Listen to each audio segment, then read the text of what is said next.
Staying on the continent, South Africa's auto industry has hit the brakes. That's after the sector's main labor union called a strike for higher pay. The disruption is costing some of the world's largest car makers millions of dollars in lost revenue. Guy Henderson reports from Pretoria.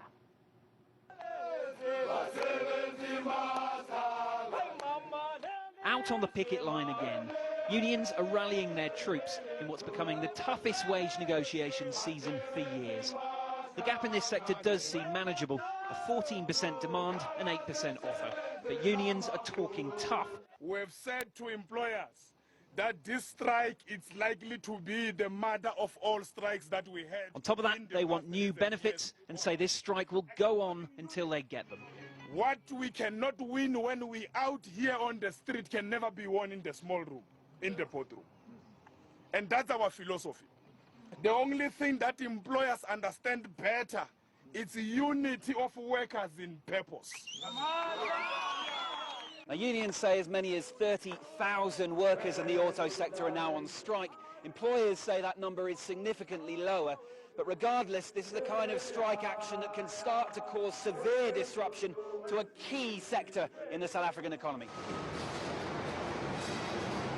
South Africa is an international car-making hub.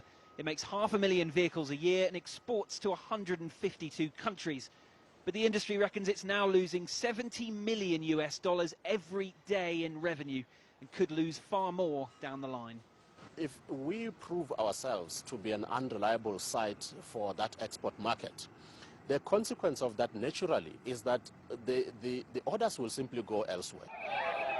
Though last year's chaotic and often violent unrest in the mining sector hasn't really spread, there's still a feeling among labour analysts that it marked a watershed and that it indirectly damaged support for the ruling African National Congress. There's great pressure on the COSATU unions and others, but especially the COSATU unions, to deliver on promises at grassroots level where they've been accused of perhaps being out of touch.